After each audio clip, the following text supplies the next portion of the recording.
Rosie, I'm going to try and contain my excitement because there's nothing I love more in this world than cheesecake. It is one of my most favourite things in the entire world, and this cheesecake is extra creamy and extra delicious, extra fast to cook. And if you go on Instagram or social media, you'll see this cheesecake is one of the most popular cheesecakes. You love cheesecake, don't you? You're a bit extra.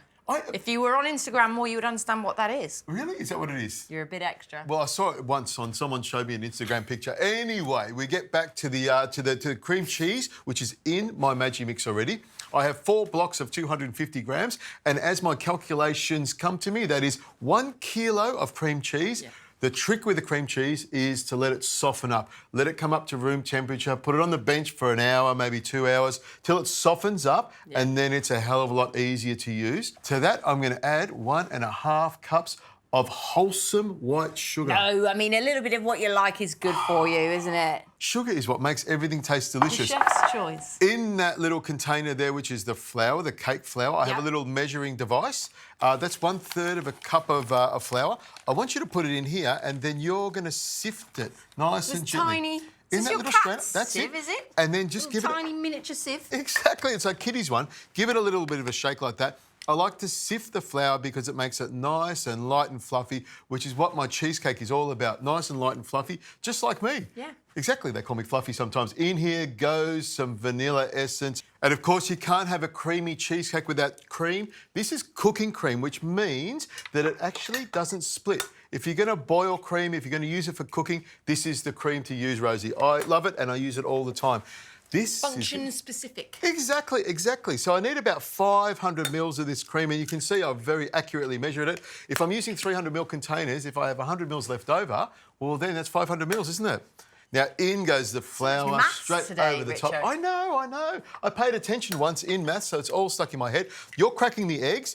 I've got the Maggi mix ready to go. I'll pop the lid on, and what we do, Rosie, is I'll hit the button, get it whizzing it around until it's nice and smooth, and then we pour in the eggs through the top here, one by one, till we've got a really nice, smooth, creamy cheesecake batter that's ready to go into the oven.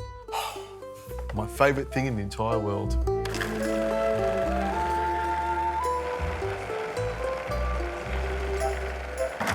OK, Rosie, it's all mixed together and you have to have a little taste of it.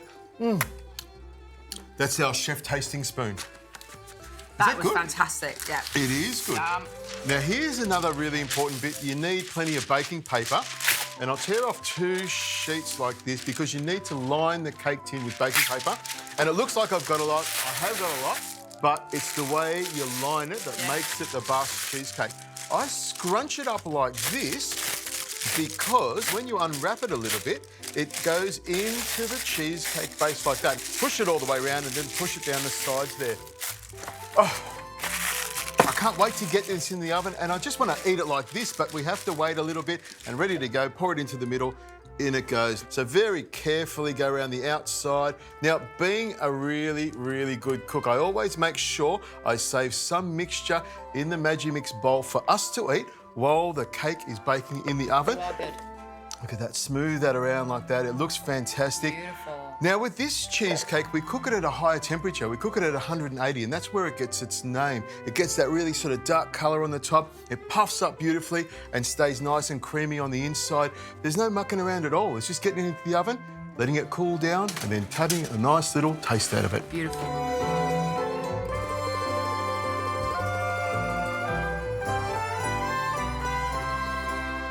It looks great, doesn't it? It looks so beautiful. I love the simplicity of it. It's just fantastic. And it's amazing how it does puff up, but then it goes down again. That's normally what happens. As it should. Exactly. That's normal cheesecake behaviour. I'll just take that off. And then just take the baking paper off carefully because you don't want to tear it at all. But you get this lovely sort of textured side of it.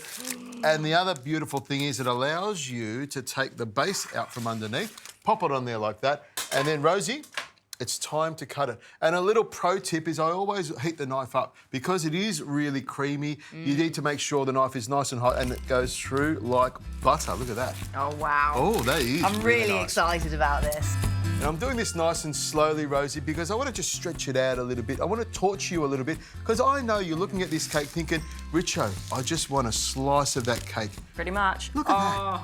Nice and creamy. You've got that crust on the outside all the way around to the bottom there, and that luscious, creamy interior of this cheesecake. Let me just slide that on there, and we'll just push this out of the way. This is one of my favourites. This is what my German stepmom does, and it's just absolutely delicious. It looks great, doesn't it? And we'll put some strawberries on there as well.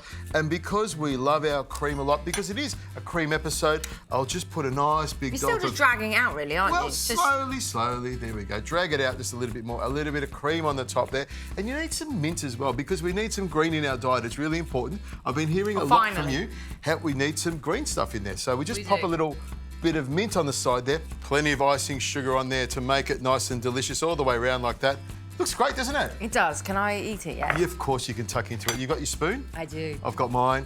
You go straight for the pointy part, I see. Well, what do you go for? Well, I'll go for the back end here. I like the caramelised part of it. I'm going for the pointy. You're going for the gooey bit in the centre. Pointy. I knew you would. Nice, generous amount there. Just take a little bit of that. What do you think of that, Rosie?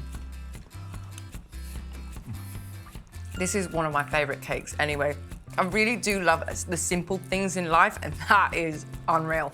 It's smooth, it's creamy, it's not too heavy, you don't have to worry about a base at all, and it cooks really quickly, and that caramelised sort of flavour just makes it delicious.